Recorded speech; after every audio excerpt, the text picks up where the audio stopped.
Nice choice. Puri ko nang makita ang lugar kung saan nila ako dinala. I smiled with sight of the whole place. The scent of cigarettes and loud chants from the audience welcomed us as we stepped foot inside the arena.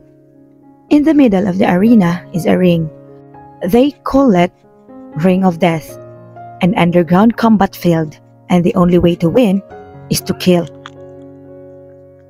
Agad kaming umupo sa bakanting upuan at inabutan kami ni Sight ng beer na bilhin niya kanina sa entrance. Binuksan ko ang lata ng beer at uminom doon. Ngayong gabi ang laban ni Slayer at Nightmare. Sabi ni Sight habang nakafocus ang atensyon namin sa naglalaban sa loob ng ring. Who the hell is that Slayer and Nightmare? Tanong ko sa kanya. Si Slayer ang naghahari-harian dito. Wala pang nakakatalo sa kanya. Si Nightmare naman ay isang famous na assassin sa underground. Paliwanag niya. How come hindi ko sila kilala? Siguro ay bago lamang sila dahil hindi naman na ako masyadong aktibo sa underground. Do you think Slayer could win against me?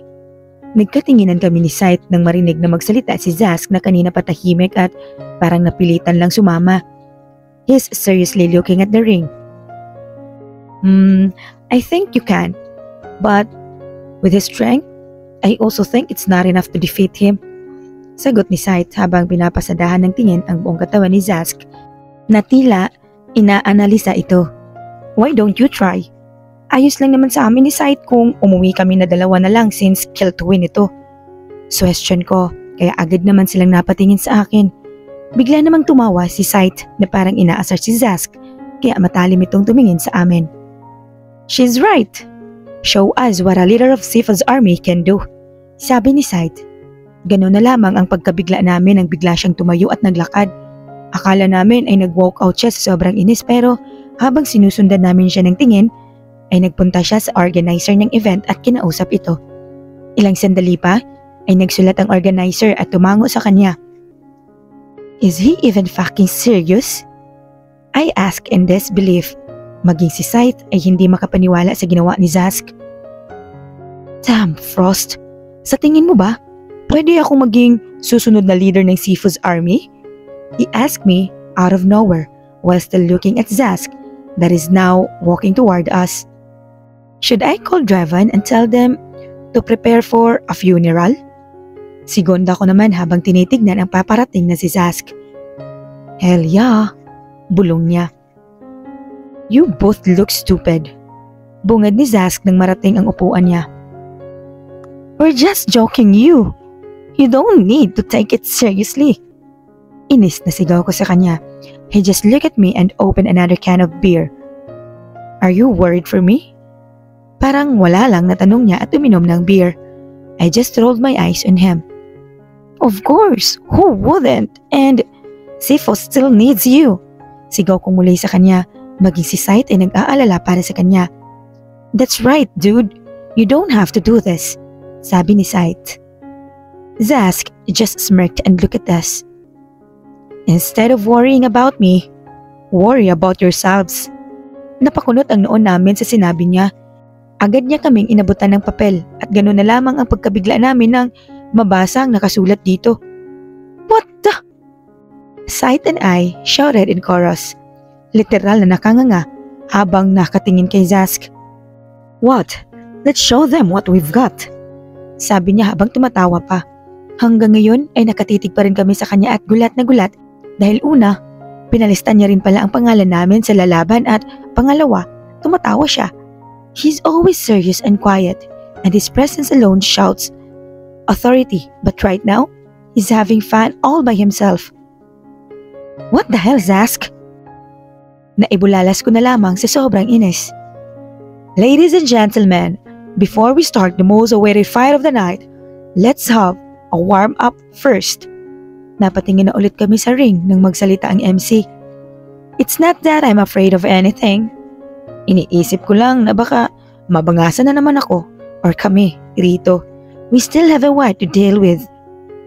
Naghihiyawan ng malakas ang mga tao. I can feel my body tense up. The same with Sight while Zask is busy drinking his beer. Kumuha ako ng isa pang beer at tuloy-tuloy na nilagok iyon. Damn, why am I so nervous? I could easily kill this bastard. Pero bakit naiisip ko na baka pag nasaktan ako, ay may isa na namang tigre ang naghihintay para pagalitan ako. Tiya, pakala na nga. For the first round, let's welcome Catalea and Scythe. I look at Scythe and he suddenly becomes serious. Wala na rin ang bakas ng kaba sa mukha niya. At tila, nai-excite na siya. Paano ba naman? Babae ang kalaban niya. Good luck, I said and he started walking towards the ring. Pumasok sa loob ng ring ang isang babae na mahaba ang buhok habang nakatali ito at naka-Catwoman costume pa siya. Well, I can say that she's really sexy, lalo na at humapit sa katawan niya ang fitted na suot niya.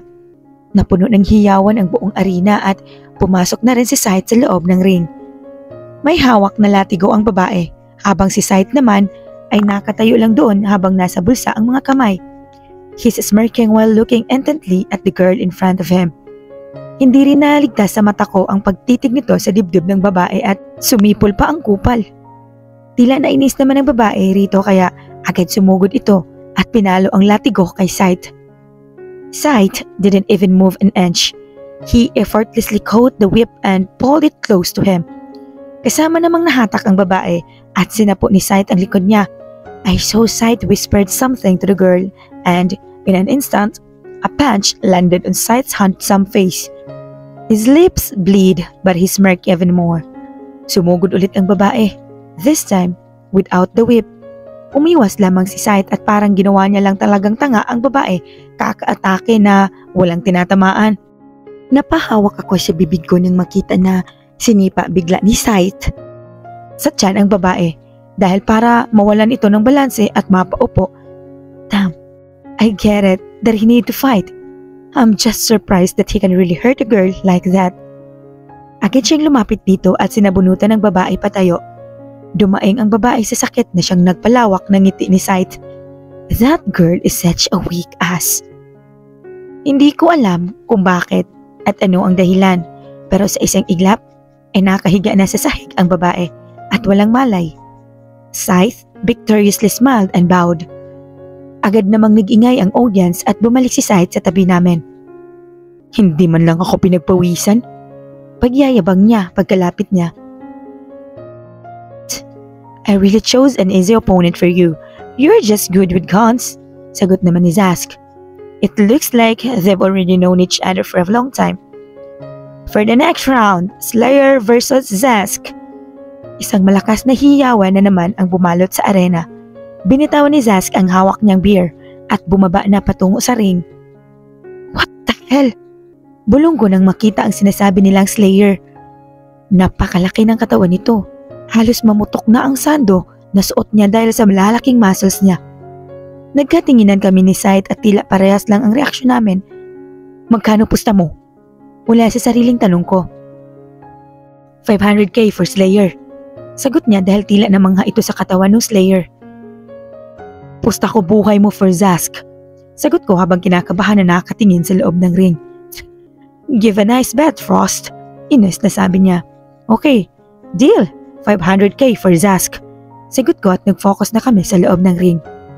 Katulad ni Scythe, ay presko ding nakatayo lamang doon si Zask at walang bakas ng takot at kaba sa mukha.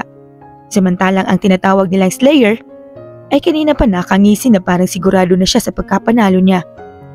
Nagsimula na silang maglaban and all I can say is, Zask looked really sexy and attractive fighting. Damn, kung nasa loob lang ng utak ko si Spade, ay malamang siya na agad ang tatapos sa laban at papatay kay Zask dahil sa naiisip ko. Hindi man lamang ininda ni Slayer ang bawat sipa at suntok na natatanggap niya mula kay Zask. Samantalang si Zask ay halatang hirap na hirap sa kalaban niya. Ang atake ni Slayer ay talagang nagbibigay ng matinding sakit kay Zask base sa nakikita ko sa mukha niya. Pero napansin ko na napatigil si Zask at huminga ng malalim. Sa mga tingin na iyon ay parang sinasabi niya na seryoso na siya. Suddenly, Zask every move became faster. Now I get it.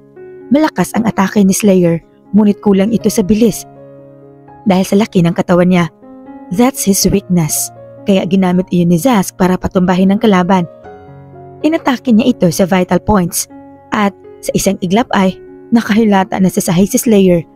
Natahimik ang lahat sa nakita nila. Ang undefeated na Slayer ay napatumba ng ganun na lamang. Hingal na naglakad si Zax pabalik. Kita ko ang dugo sa gilid ng labi niya at pasa sa ilang parte ng mukha niya. Nakatitig lang kami sa kanya ni Sight at hindi makapaniwala na napatumba niya ang malaking tao na yun. He looks like David fighting a Goliath. Now I know why he's the leader. Bulong ni Sight at tuluyan nang nakalapit si Zask. Agad naman akong naglabas ng panyo at inabot sa kanya na tinanggap naman niya. Pinunasan niya ang gilid ng labi niya at naupo ng muli sa tabi ko. How was it? Tanong ko. Boring. He simply answered and opened another can of beer. Di kaya malasing ito? Uminom siya rito at inabot sa akin iyon na panay sinishare niya. Tinanggap ko naman ito agad at ininom without minding kung dito siya uminom. Hindi naman ako mamamatay sa laway niya. For the next round, Frost versus Nightmare. Agad kong inubos ang laman ng lata at tumayo na. Frost, good luck. Rinig ko na sabi ni Sight. I know you can do that. Sabi naman ni Zask na ikinangiti ko. You really trust me that much, ha? Pagkatapak ko sa loob ng ring, ay isang nakakabinging hiyawan ang nanaig sa buong arena. Tinignan ko ang makakalaban ko. Hindi katulad ni Slayer. Mukhang normal lang ang katawan to. Isa lang ang masasabi niya. Gwapo ang lalaki na ito. Although he has a scar in his cheekbone, that doesn't make any difference. He's still handsome, but his aura is cold, dark, and deadly. I suddenly remembered Spade because of the aura he's giving. Based on how he looks, I can say that he isn't weak. I also maintained my cold and emotionless look while we are staring at each other. I alerted myself when he walked close to me. I'm quite disappointed na bumagsak na ang makakalaban ko sana mamaya, he said when he's finally close to me. But I can sense that you will be better than that weak piece of shit. Dagdag niya. I just smirked at him. Give me a good fight, pretty lady. Sabi na at tinawakan ng kamay ko. I thought he's going to attack, but his lips touched the back of my hand. I'm Nightmare, the most handsome assassin you'll ever met. Sabi niya. Binawi ko ang kamay ko at tumingin sa mata niya. He's being arrogant and conceited but his eyes are still cold. Natalia Frost, the deadliest Night Reaper you'll ever see. Sagot ko. Nakita ko ang pagkabigla sa mukha niya. I didn't even know why I said that I'm a Night Reaper. It's my pleasure then, sabi niya. Sa isang iglap ay nagpalitan na kami ng atake. He threw a knife towards my direction, but I effortlessly dodged it with my bare hands. I can feel the stinging pain in my hand, but it doesn't affect my movements at all. He's really good and I'm having a hard time reading his next moves. His moves really fast and his reflexes are fast. I tried my best not to show that I'm having a hard time coping up. Susuntukin na sana niya ako nang agad akong umiwas at sinipa siya sa tagiliran. Napaatras naman siya dahil doon. Nang makarecover siya, ay umatake ulit siya. This time, he's faster. Kapag nagtagal pa ito, ay mapapagod ako at kukunin niya yung chance para patayin ako kaya nang makakuha ng tiyempo, ay buong lakas ko siyang sinipa sa tiyan at tumalon para sipain ang kanyang muka. Napaupo siya dahil doon. Lumapit ako sa kanya at naglabas ng dagger mula sa sapatos ko. Itinapat ko ito sa leeg niya. Akmang ilalapat ko na sa balat niya ito ng isang nakakabinging alarm at pulang ilaw ang nagpatigil sa lahat ng nandito sa loob. May pulis! Mabilis pa sa alas 4 na nagtakbuhan ang lahat ng tao sa loob ng arena at kanya-kanyang labas sa exit. Habang ako ay hindi pa rin nakaka-recover sa nangyayari. Magsitigil kayo! Sigaw nang sa tingin ko ay pulis. Natauhan na lamang ako nang may isang kamay ang agad na humatak sa akin. At habang tumatakbo kami ay may isa na namang kamay na humawak sa isa kong kamay. Tumingin ako rito at nakita si Sight at Zask sa tabi ko. Nagtaka akong tumingin sa naunang nakahawak sa isa kong kamay at nakita si Nightmare. Gulat na gulat ako dahil bakit kailangan pa niya akong hatakin. Pero isinantabi ko na lamang ito nang marinig ang pagsigaw ng pulis sa likod namin. Hoy! Magsitigil kayo kung ayaw niyong mabaril! Sigaw niya pero hindi kami huminto at mas binilisan pa ang pagtakbo. Lumabas kami ng arena habang tuloy-tuloy pa rin sa pagtakbo sa kahit saan man kami dalhin ng paa namin. Nang maramdaman na wala nang nakasunod, ay napatigil kaming apat sa pagtakbo at hinihingal na napahawak sa tuhod. What the hell was that? Hindi makapaniwalang sabi ko habang hinahabol ang sariling hininga. Nagkatinginan kaming apat sa mata at sa hindi malamang dahilan ay bigla na lamang kaming tumawa na parang walang bukas. Even the cold and emotionless Nightmare and serious Zask is laughing their ass out. That was epic! Sabi ni Sight habang tumatawa pa rin. Nang makarecover kami, ay nagsimula na kami maglakad dahil hindi naman alam kung saan kami napunta. May nakita kaming 7-Eleven kaya napagdesisyon na naming umupo muna doon. So, your Nightmare, an assassin. Basag ni Sight sa katahimikan. Lumabas naman mula sa convenience store si Zask na may dalang bottled water at iniabot sa amin. Yeah, Serpent Mafia assassin. Sagot niya. I'm Sight and this is Zask. We're both from Xiphos Mafia. Pakilala naman niya. Nagtanguan lang sila ni Zask. And you're from Night Mafia. Napatingin ako sa kanya nang kausapin niya ako. Actually, that was 5 years ago. I'm not a Reaper anymore. I'm just intimidating you. I honestly told him. He just nodded at me. Napatingin ako sa cellphone ko para tignan ang oras at ganoon na lamang ang pagkagulat ko nang makitang 12:30 na ng hating gabi. Pero mas nagulat ako nang makita ang 672 missed calls galing kay Kuya, Drevon at unknown number na halos 482 ang kanya. Itinago ko ang cellphone ko at tahimik lang ang tatlong lalaki na kasama ko. Marahil lang napagod din sila. Natitig ako kay Nightmare. I don't know but I really find his scar attractive. Magpalagay rin kaya ako nun. Kaso, wag na. Baka hindi bagay sa akin. I gulped when he suddenly looked at me and we're both staring at each other's eyes.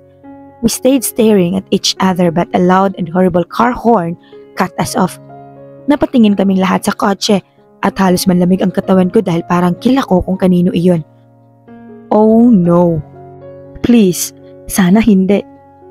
Huli na para mahiling ko na sana hindi siya iyon dahil lumabas mula sa kotse na iyon ang isang lalaki na napapalibutan ng isang itim at nakakatakot na aura.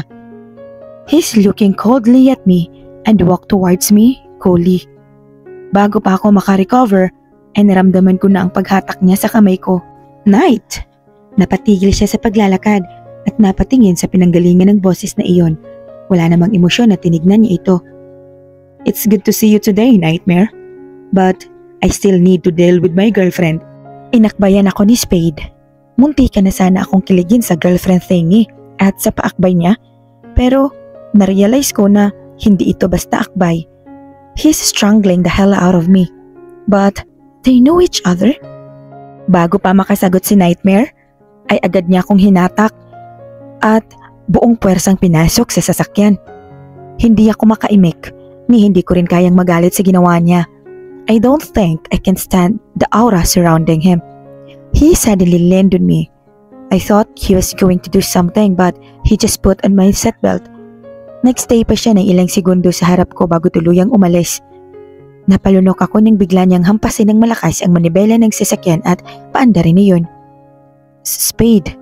Tawag ko sa kanya gamit ang lahat ng lakas ng loob na naiwan sa katawan ko. Shut up! Gigil na sabi niya. Sobrang higpit ng hawak niya sa manibela at lumalabas ang ugat niya sa kamay. Nagtatangis din ang panga niya at natatakot ako na baka pag hinawakan ko siya ay bigla na lamang niya akong saksakin. Tumigil kami sa edge ng cliff. Dito niya ako dinala dati at dito ko dinala si Skykes. Agad siyang lumabas doon at naglakad papunta sa medyo malapit sa dulo. Huminga ako ng malalim bago buksan ang pintuan at sumunod sa kanya. I tried holding his arms but he forcefully removed it. He looked at me with a face full of rage, ferocity and fierceness. And I still think those words aren't enough to describe the scary look on his face. Where have you been? Puno ng pagtitimping tanong niya. Sa ring of death, sabi ko. I can so, he clenched his fist even more. I'm so worried that something bad happened to you just to know that you went to that place with those shits. You are with a 3 guy and your mouth smells like alcohol. He shouted at me. I should have married Vanessa instead of dealing with such a pain in the ass like you. You're with 3 guys in the middle of the night. Are you really that flirt? Napatitig ako sa mukha niya dahil sa sinabi niya. Naramdaman ko ang sakit sa mga salitang binato niya. My throat is hurting and my eyes starts to sting. It's not what you... I was about to explain when he suddenly cut me off. Cut the crap. You don't have to explain anything. We're done. I'm sick of you. My tears started to fall when he turned his back against me and ride in his car. He left me here, dumbfounded and broken. Naglakad ako papunta sa dulo ng cliff at umupo doon. I let myself drown into pain he's inflicting me. I silently cry under the moon and stars, wishing that they could at least ease some pain.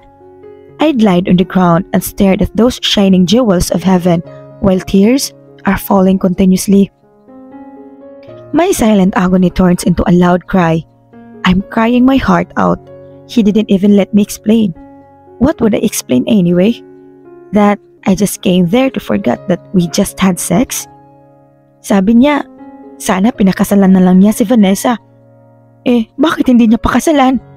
Magsama sila habang buhay, puwisit. I heard my phone ring. I saw Kuya calling. I immediately throw my phone away. Nahulog naman iyon sa baba at nilamon na ng dagat. Umupo ako mula sa pagkakahiga at tumingin sa ilalim ng bangin. Now, I understand why there are people who kill themselves because of love. The pain is unbearable and it's killing you slowly. Kung tumalon kaya ako rito, mabubuhay pa ako? No, you will surely die. Isang boses ang agad na sumagot sa katanungan ko. Napatingin ako sa pinanggalingan nun at nakita si Nightmare na naglalakad palapit sa akin. Nang makalapit na siya, ay umupo siya sa tabi ko at tumingin sa akin. You look awful as shit, komento niya nang makita ang mukha ko. Shut up or I'll push you down. Malamig na sabi ko sa kanya at tumingin na lang muli sa baba. So, ikaw pala ang girlfriend ni Night, sabi niya. Hindi ko na siya sinagot. Girlfriend? More like an ex raised to the power of 2 because we broke up twice. Pwede ba? Bakit ka ba nandito? Inis na tanong ko habang pinipigilan na maiyak muli. I was surprised when he suddenly pulled me close and hugged me. Just cry, he whispered. It's like an hypnotism. Suddenly, all the pain and emotion that I've been hiding explodes like a bomb. I cried hard in his shoulders. Nang feeling ko ay wala na akong luha na mailabas, ay kumalas na ako sa pagkakayakap niya. Alis na? Sabi ko sa kanya dahil gusto ko munang mapag-isa. It's already 2 a.m. Wala ka bang balak umuwi? Tanong niya naman. Since iniwan ako rito at walang kotse, hindi naman siguro masama na sasama ako sa kanya. Hatid mo ko? Tanong ko sa kanya. He just smiled and nodded. Tinulungan niya akong tumayo at pinagpagan ko ang puwet ko. Tumigil kami sa harap ng isang motorbike at agad niya akong inabutan ng helmet. Ikaw na magsuot, isa lang dala ko eh. Sabi niya kaya't tinanggap ko ito at sumakay na rin. Mabilis ang pagpapatakbo niya pero hindi ko na iyon inintindi. I just want to go home and rest. Tinuro ko ang direksyon ng bahay namin at ilang minuto pa ay nandito na kami. Bumaba ako at binalik sa kanya ang helmet. Thanks for the ride, sabi ko. Pero bumaba siya sa motor at naglakad papunta sa pinto namin. Di mo man lang ako papapasukin? I just rolled my eyes and started to open the door. Pagkapasok namin sa loob ay napatigil kami sa naabutan namin. Gulo-gulo at parang dinaanan ng bagyo ang buong bahay. Nagkatinginan kami ni Nightmare dahil doon. Is your place really this messy? Hindi makapaniwalang tanong niya. No, I think someone broke in. Sabi ko habang ginagala ang paningin ko. I suddenly felt a presence around us. Hindi isa, kundi madami. Nagkatinginan ulit kami ni Nightmare at tila naramdaman niya rin ang nararamdaman ko. We alerted ourselves and prepared for a sudden attack. At hindi kami nagkamali dahil sa isang iglap ay may mga taong nakaitim ang sumugod sa amin. Ninjas.